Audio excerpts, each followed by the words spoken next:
Un vent sibérien et des températures largement en dessous des normales saisonnières, la France redécouvre les rigueurs de l'hiver. 41 départements sont désormais placés en vigilance orange. C'est le cas notamment de la Côte d'Or. À Dijon, on prend cela avec philosophie. Un froid sec, c'est agréable. Du moment qu'on est emmitouflé. Ben voilà, c'est ça. Il n'y a pas de mauvais temps, il n'y a que un mauvais équipement. C'est le moral du jour. Difficile de sourire lorsque l'on vit dans la rue. À Paris, l'armée a mis à disposition près de 600 lits pour les sans-abri. L'Isère, la Savoie, l'Ardèche et le Nord ont activé le niveau 3 du plan grand froid pour ouvrir davantage de places dans les centres d'hébergement. Et puis un peu partout en France, le rythme des maraudes s'accélère. Nous avons suivi une équipe du SAMU social à Troyes. Donc on va commencer par aller voir sur le banc à Fernand. Si Fernand est Fernand, OK. il sera encore dehors? Oui, il est encore dehors. 20h, la maraude du SAMU social de la Croix-Rouge peut commencer. Premier sur la liste des bénévoles, Christian. Depuis qu'il a perdu son permis il y a quelques mois, ce chauffeur routier de 53 ans dort dans sa voiture.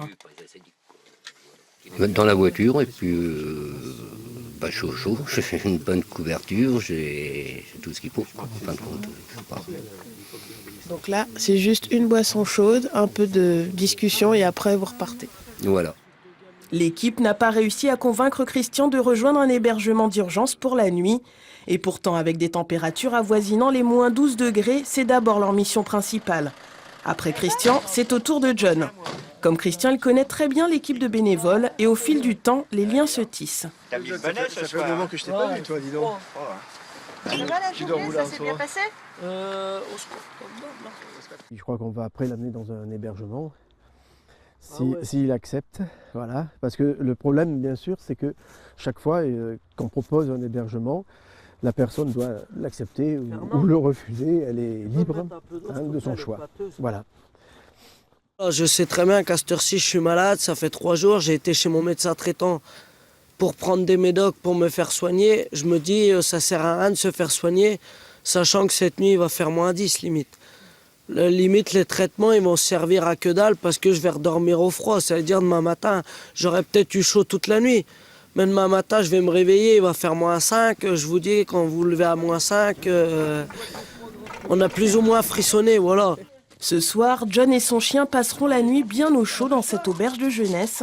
Il occupera une des 15 places supplémentaires d'hébergement d'urgence prévues dans le département. La maraude reprend sa tournée et comme tous les soirs depuis le début de l'hiver, elle se prolongera jusqu'à minuit. Depuis cette vague de froid, certains commerçants, notamment à Lille, se frottent les mains. Tout ce qui réchauffe se vend bien en ce moment. Les ventes de batteries sont en hausse, les pharmacies écoulent leur stock de produits et les boutiques de sport ne désemplissent pas. Le réveil est difficile pour certains. 20 kilos à bout de bras, Mathieu doit démarrer sa voiture avec une batterie de secours. La sienne n'a pas résisté au froid.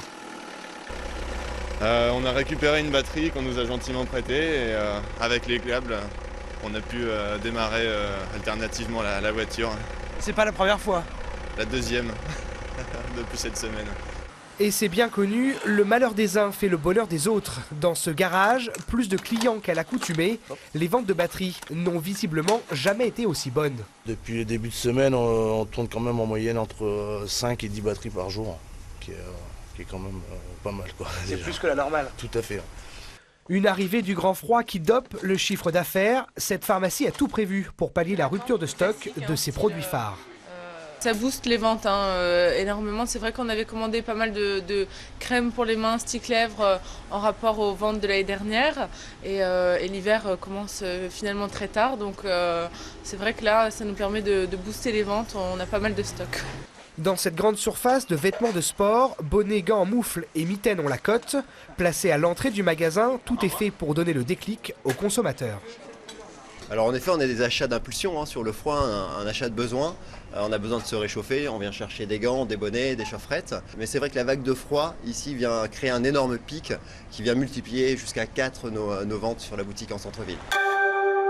Attention à la surchauffe, le réseau électrique a été placé sous surveillance en Bretagne et dans le sud-est de la France, car la consommation devrait faire un bond ce soir pour atteindre 97 000 mégawatts.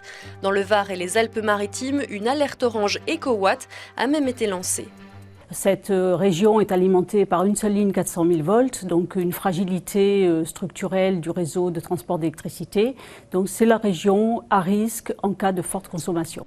De l'électricité produite en majorité en France par le nucléaire, une source d'énergie passée au crible de la Cour des comptes qui vient de rendre son rapport, de quoi relancer la polémique. C'est un rapport sans précédent sur le coût de l'électricité nucléaire. Selon la Cour des comptes, 228 milliards d'euros ont été investis depuis les années 50. Mais ce que l'on retiendra surtout, ce sont les investissements à venir. D'ici 2022, 22 réacteurs sur 58 atteindront leur 40e année. Une ancienneté qui nécessitera plus de maintenance. Les coûts de production d'électricité nucléaire devraient donc augmenter de 10% en 15 ans. Malgré tout, pour Jean Bazin, élu UMP de la région, ce rapport démontre que le nucléaire reste l'énergie la plus économique. Toute énergie a un coût. Aujourd'hui, il y a quelque chose qui est certain, c'est que le nucléaire nous permet d'avoir une énergie moins chère que nos voisins européens et moins chère que si on était totalement sans le nucléaire. Les énergies renouvelables ne peuvent venir qu'en complément du nucléaire qui assure une production de masse et de base. Le rapport de la Cour des comptes laisse une incertitude, celle du coût du démantèlement d'une centrale encore jamais réalisée. Pour l'élu vert Jacques Boudier, cela justifie un arrêt de la production d'énergie nucléaire. L'argent qui est maintenant investi dans le nucléaire devrait être investi dans les énergies renouvelables afin de préparer et de mettre en place l'alternative au nucléaire et de passer d'ici 20-30 ans à sortir complètement du nucléaire et avoir une énergie électrique qui est issue des énergies renouvelables. Avec 2 centrales à Paluel et Penly et le projet d'EPR, le sujet s'annonce d'ores et déjà comme l'un des thèmes centraux des élections législatives de juin en Haute-Normandie. Le fonds d'investissement Goldsmith Group s'est dit intéressé aujourd'hui par la reprise des 5 raffineries de Petroplus sans préciser le montant qu'il serait prêt à débourser. Pendant ce temps-là, près de 250 salariés du site de Petit-Couronne ont manifesté ce matin près de Paris pour demander le sauvetage de leur filière. Une réunion avait lieu entre l'Union française des industries pétrolières et les syndicats de la filière. Les mêmes sociétés qui sont membres de l'UFIP, c'est-à-dire Shell, Total, Exxon, etc., ce sont des sociétés qui ont construit leur raffinage en France, qui aujourd'hui, depuis plusieurs années, détruisent leur raffinage en France. La raffinerie de Seine-Maritime est à l'arrêt depuis début janvier. Le ministre de l'Énergie a dit espérer annoncer le redémarrage des machines d'ici 15 jours. Plus de 7 ans après le drame de l'explosion d'une conduite de gaz à Guilanguin en Belgique, c'est la fin d'une longue période d'attente pour les 75 victimes qui ont signé un accord définitif d'indemnisation. 10 millions d'euros, telle est la somme record que devra verser le gestionnaire du réseau gazier Fluxys aux victimes de cette catastrophe industrielle. Ces indemnisations tiennent compte de l'état des blessés. En juillet 2004, l'explosion avait causé la mort de 24 personnes. 132 autres ont été gravement brûlés. C'est une nuit qu'il n'oubliera jamais, celle du 5 au 6 juin 1944 à Turqueville, dans la Manche. Le vétéran américain de 92 ans, Forrest Nichols, revient sur ce lieu historique où le soldat a été parachuté dans un pré. Il avait 24 ans. C'est avec émotion qu'il témoigne aujourd'hui au musée Airborne. C'est un grand honneur pour moi d'être ici et d'être remercié de cette façon. La France est chère à mon cœur et je ne l'oublierai jamais. Forrest J. Nichols n'oubliera jamais cette nuit du 5 au 6 juin 1944. Il était alors un jeune soldat américain de 24 ans, venu du Missouri, engagé dans un régiment d'infanterie appartenant à la 101e division aéroportée. Ce sont les prémices de l'opération Overlord, donc ces troupes de choc, ces troupes aéroportées américaines sont là en premier lieu donc pour sécuriser la contrée et encore une fois pour éviter que les Allemands ne mettent à mal toute l'opération. Forrest J. Nichols est parachuté dans un pré à Turqueville, à quelques kilomètres à l'est de Sainte-Mère-Église. Sainte-Mère-Église où il essuiera ses premiers tirs allemands. Il y avait un tireur embusqué dans l'église.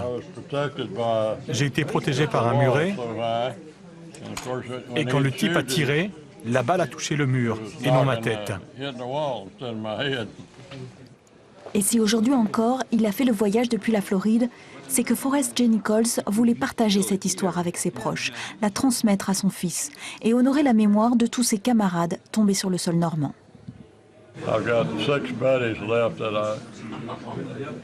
Je n'ai plus que 6 amis vétérans encore vivants. Nous sommes de moins en moins. Et ce voyage est probablement le dernier.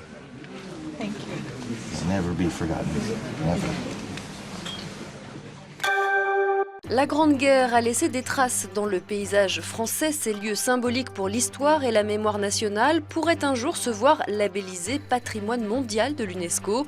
C'est en tout cas ce que souhaitent plusieurs départements du nord de la France. Dans la quiétude de ce paysage de campagne, au plus profond de la mémoire, résonnent encore les bruits de la Grande Guerre. Les hommes ont disparu, mais les lieux demeurent. Plaines, collines, tranchées, massifs forestiers, fortifications, autant de sites qu'il faut aujourd'hui préserver. Regroupés en associations, une douzaine de départements de l'ancienne ligne de front de 14-18 veulent les faire inscrire au patrimoine mondial de l'UNESCO. Le recensement est en cours. Il y a dans le Pas-de-Calais des sites tels que Vimy ou Notre-Dame de Lorette qui paraissent assez incontournables. Dans le Nord, on n'a pas de monuments de ce type, mais nous avons des zones très marquées au niveau du paysage de guerre, type par exemple le Cambrésis, ou encore des sites comme Fromelles qui ont été redécouverts plus récemment. Depuis 10 ans, le département du Nord multiplie les initiatives autour de la Grande Guerre, promotion du tourisme de mémoire, constitution de réseaux de musées, échanges européens. En visant l'UNESCO, il nourrit une nouvelle ambition. Ça crée un devoir moral de préserver des traces de l'histoire, des éléments de patrimoine pour les acteurs politiques, les acteurs locaux. Et donc, quand on fait un plan d'urbanisme ou quand on fait une politique culturelle, on accordera à ces sites un intérêt tout particulier. Mais ce nouveau projet peut-il faire de l'ombre à celui du classement du bassin minier au patrimoine mondial engagé depuis des années? Aucun risque selon ses défenseurs qui savent que le chemin est long avant qu'un tel dossier arrive sur le bureau de l'UNESCO. Je pense que c'est un très beau dossier. D'ailleurs, nous-mêmes, dans le dossier du bassin minier, nous avons parlé de l'impact des guerres sur, par exemple, le fait qu'il y a Vimy et Lorette, c'était lié à la proximité de l'accès au charbon, ce qui en temps de guerre est décisif. Donc, moi, je suis très favorable à ce type de dossier. Les défenseurs des sites de la Grande Guerre en sont conscients et pour défendre leur dossier, ils s'appuieront sur les commémorations du centenaire de 14-18 qui débuteront dans 2 ans. Terminons avec la découverte des trésors cachés de Gainsbourg. Philippe Duquesne, comédien de théâtre, de cinéma et ex des Chiens, rend hommage à Gainsbourg sur la scène du Rabelais à Annecy. Il y dévoile des textes peu connus du chanteur et la magie opère. C'est une petite poupée qui fait pipi caca. Une petite poupée qui dit papa, papa. Celle-là, vous ne la connaissiez pas, n'est-ce pas? Eh oui, le monstre sacré nous réserve encore aujourd'hui quelques trésors cachés. J'étais le premier étonné. Et c'est pour cette raison que j'ai voulu vraiment en faire un spectacle, pour faire connaître ce répertoire-là, qui est vraiment constitué de petits chefs-d'œuvre, de perles, aussi bien au niveau des textes que de la musique. Et les deux rassemblés, pour moi, c'est de la poésie. Son premier 45 tours, c'était Gainsbourg. Duquesne avait 12 ans. Et toi, dis-moi quelque chose. Tu es là, comme un marbre rose, aussi glacé que le plastron, mon smoking. Le samedi soir, enfonçant au bal sur son Solex, Duquesne rêvait de bébé, puis de Jane B, l'année 70.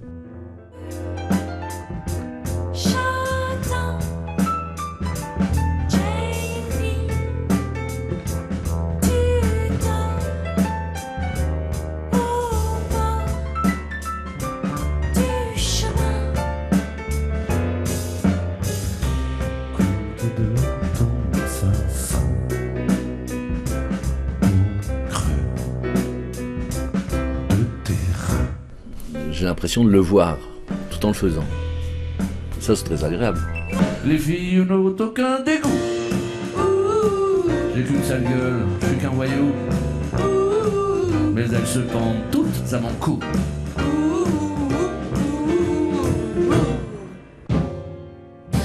Le mystère Gainsbourg par Philippe Duquesne et son orchestre. Tout de suite, l'édition des locales après la météo.